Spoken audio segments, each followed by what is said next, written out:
नमस्कार साथियों, आपका स्वागत है आपके अपने YouTube channel P1 study centre में।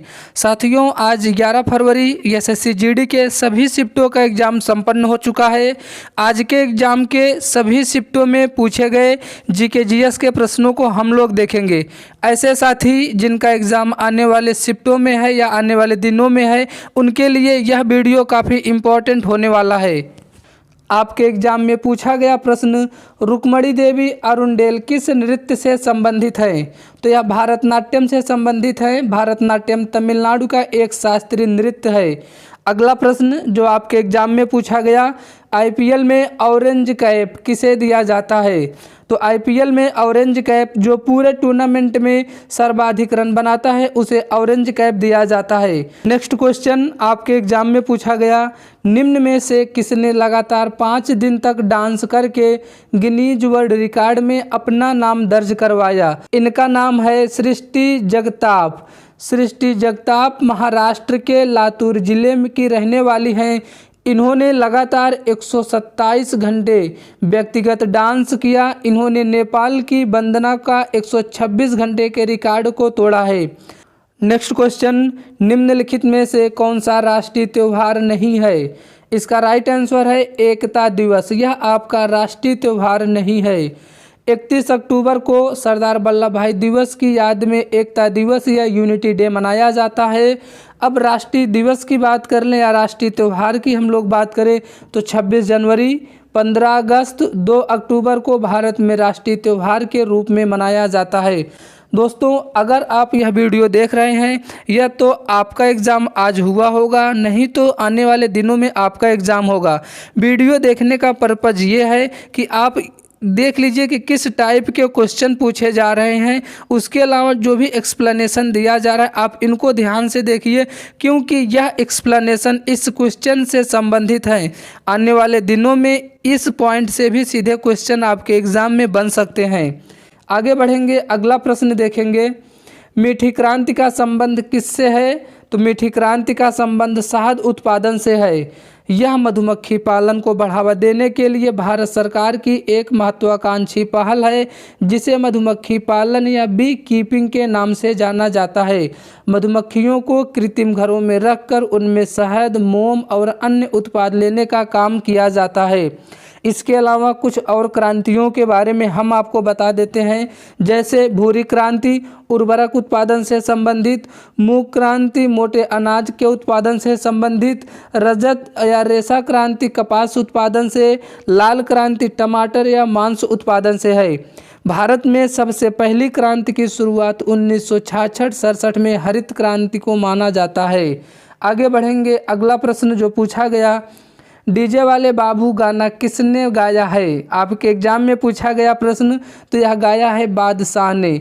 डीजे वाले बाबू गाना बादशाह द्वारा गाया गया Punjabi Hindi hip hop single है, जिसमें आस्था गिल भी हैं, जिसे सोनी म्यूजिक इंडिया द्वारा 16 जुलाई 2015 को रिलीज किया गया। नेक्स्ट क्वेश्चन आपके एग्जाम में पूछा गया करंट अफेयर से संबंधित, बांग्लादेश में तख्त पलट के बाद शेख हसीना भारत आई तो वह सबसे पहले किस प्रशासनिक अधिकारी से मिली थी?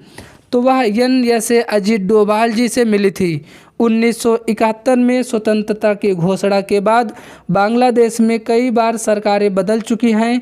अगस्त 1975 में पहले दर्ज में तख्त पलट और 2009 के बांग्लादेश राइफल्स विरोध के बीच बांग्लादेश में 29 सैन्य तख्ता पलट हो चुके हैं। अगला प्रश्न पूछा गया एग्जाम में, इतिहास से संबंधित मौर्य साम्राज्य के संस्थापक कौन थे? तो मौर्य साम्राज्य के संस्थापक चंद्रगुप्त मौर्य थे। मौर्य वंश प्राचीन भारत का एक शक्तिशाली राजवंश था। इसकी स्थापना चंद्रगुप्त मौर्य ने 322 ईसा पूर्व में किया था। अगला प्रश्न, थाईपुसम महोत्सव निम्नलिखित में से किस राज्य से संबंधित है? तो थाईपुसम महोत्सव तमिलनाडु राज्य से संबंधित है। महोत्सव, लोक नृत्य, त्यौहार से क्वेश्चन पूछे ही जा रहे हैं। थाईपुसम तमिल महीने जनवरी फरवरी के पूर्णिमा के दौरान भारत के हिंदुओं द्वारा मनाया जाने वाला एक महत्वपूर्ण त्यौहार है। यह हिंदू देवता शिव और पार्वती के पुत्र मुरुगन को समर्पित है। अगला प्रश्न साइंस से संबंधित, विटामिन ए का रासायनिक नाम, सिंपल सा क्वेश्चन, राइट आंसर होगा रेटिनॉल। रेटिनॉल वसा में घुलनशील विटामिन है। विटामिन ए की कमी से आपको पता है रतौंधी नामक रोग होता है। विटामिन ए विभिन्न प्रकार के फलों और सब्जियों तथा मछलियों या प्रमुख डेयरी उत्पादों में पाया जाता है। अगला प्रश्न, संविधान का भाग 4 किससे संबंधित है? तो संविधान का भाग 4 राज्य के नीति निर्देशक सिद्धांत से संबंधित है। संविधान का भाग 4 नीति निर्देशक सिद्धांत से संबंधित है। यह अनुच्छेद 36 से 51 तक वर्णित है। नेक्स्ट क्वेश्चन, आपातकाल में किसी राज्य की विधानसभा की अवधि बढ़ाई जा सकती है? तो यह अवधि संसद के द्वारा बढ़ाई जा सकती है। अनुच्छेद 356 के अंतर्गत यदि राष्ट्रपति किसी राज्य में संवैधानिक संकट की स्थिति में आपातकाल की घोषणा करे तो राष्ट्रपति विधानसभा को भंग कर सकते हैं। अनुच्छेद 352 के अंतर्गत राष्ट्रपति आपातकाल की घोषणा होने पर संसद विधानसभा के कार्यकाल को एक बार में 1 वर्ष के लिए बढ़ा सकते हैं। भारतीय संविधान में आपात के उपबंधों को जर्मनी के संविधान से लिया गया है। इम्पोर्टेंट है, भारत के संविधान में 3 प्रकार के आपातकाल की बात की गई है। पहला राष्ट्रीय आपात जो कि अनुच्छेद 352 में दिया गया। दूसरा राष्ट्रपति शासन अनुच्छेद 356 में दिया गया। वित्तीय आपात अनुच्छेद 360 में वर्णित है। नेक्स्ट क्वेश्चन, हरित क्रांति के बाद किस क्रांति में फल और सब्जियों के उत्पादन को बढ़ावा दिया गया?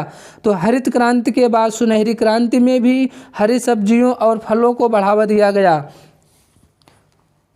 साल 1991 से 2003 के बीच के समय में भारत में बागवानी, शहद और फलों के उत्पादन में हुई भारी वृद्धि इस क्रांति को स्वर्ण क्रांति भी कहते हैं। सुनहरी क्रांति की प्रमुख बातें, इस क्रांति के दौरान बागवानी उत्पादों में उत्पाद की अभूतपूर्व वृद्धि हुई।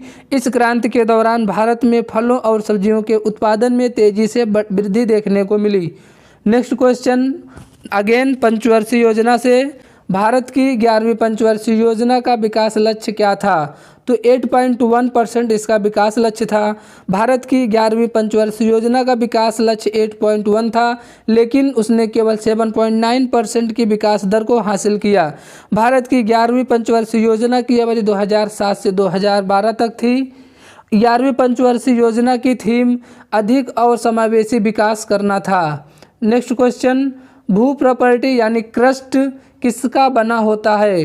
तो भू प्रॉपर्टी सिलिका और एल्युमिनियम का बना होता है, जिसे सियाल के नाम से भी हम लोग जानते हैं। पृथ्वी की आंतरिक संरचना को 3 भागों में बांटा गया। क्रस्ट जिसे सियाल जो कि सिलिका और एल्युमिनियम का बना होता है। दूसरा मेंटल जिसे सीमा के नाम से जानते हैं, सिलिकॉन और मैग्नीशियम का बना होता है। तीसरा कोर जिसे नीफे के नाम से जानते हैं, निकल और फेरस से बना होता है। भू प्रॉपर्टी अग्नेय कायांतरित चट्टानें, खनिज, बलुआ पत्थर और अन्य पदार्थों से मिलकर बनी है। भू प्रॉपर्टी पृथ्वी की सबसे बाहरी परत है। नेक्स्ट क्वेश्चन, बहिष्कृत भारत समाज पत्र की स्थापना किसने किया? तो इसकी स्थापना डॉक्टर BR अम्बेडकर के द्वारा किया गया। अगला प्रश्न जो आपके एग्जाम में पूछा गया, साल 1950 में सुप्रीम कोर्ट में कितने जज थे? इसका राइट आंसर होगा 8। जितने भी कैंडिडेट 8 आंसर किए होंगे उनका यह क्वेश्चन सही है। साल 1950 में सुप्रीम कोर्ट में 8 जज थे। संसद ने 1956 में न्यायाधीशों की संख्या बढ़ाकर 11 कर दी। इसी प्रकार सुप्रीम कोर्ट में न्यायाधीशों की संख्या समय समय पश्चात बढ़ती रही। वर्तमान में 2019 से लेकर वर्तमान समय तक सुप्रीम कोर्ट में 34 जज हैं। अगला प्रश्न आपके एग्जाम में पूछा गया करंट अफेयर से संबंधित, अगस्त 2024 में यूपीएससी के अध्यक्ष कौन बनी है? तो यूपीएससी के अध्यक्ष प्रीति सूदन जी बनी है। प्रीति सूदन यूपीएससी के अध्यक्ष मनोज सिन्हा की जगह लेंगी, जिन्होंने अपने पद से त्यागपत्र दे दिया, जो कि 2017 में इस पद पर कार्यरत थे। यूपीएससी के अध्यक्ष की नियुक्ति भारत के संविधान के अनुच्छेद 316 के अनुसार भारत के राष्ट्रपति द्वारा की जाती है। अध्यक्ष 6 वर्ष की अवधि या 65 वर्ष की अवधि जो पूरा होता है तब तक अपने पद पर बने रहते हैं। नेक्स्ट, IPL 2023 में पर्पल कैप किस खिलाड़ी को दिया गया? राइट आंसर होगा मोहम्मद शमी। आगे बढ़ेंगे, अगला प्रश्न, भारत के संविधान के अनुच्छेद 49 में क्या प्रावधान दिया गया? स्मारकों एवं स्थानों तथा प्राकृतिक महत्व की वस्तुओं का संरक्षण करना। भारतीय संविधान का अनुच्छेद 48 पशुओं के कल्याण और क्रूरता के विरुद्ध उनकी सुरक्षा के बारे में बात करता है। अनुच्छेद 50 राज्य की सरकारी सेवाओं में न्यायपालिका को कार्यपालिका से अलग करने का प्रावधान है, जबकि अनुच्छेद 51 में अंतर्राष्ट्रीय शांति और सुरक्षा से जुड़े मुद्दे को शामिल किया गया है। नेक्स्ट क्वेश्चन, द्वितीय पंचवर्षीय योजना से संबंधित सही कथन को चुनिए।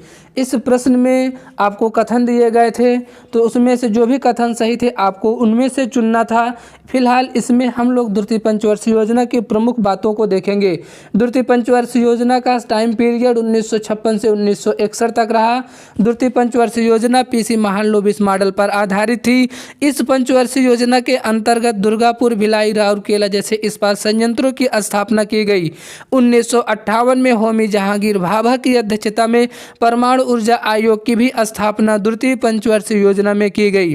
प्रश्न से ज़्यादा इम्पोर्टेंट आपका एक्सप्लेनेशन है, जिनका एग्जाम आने वाले दिनों में है।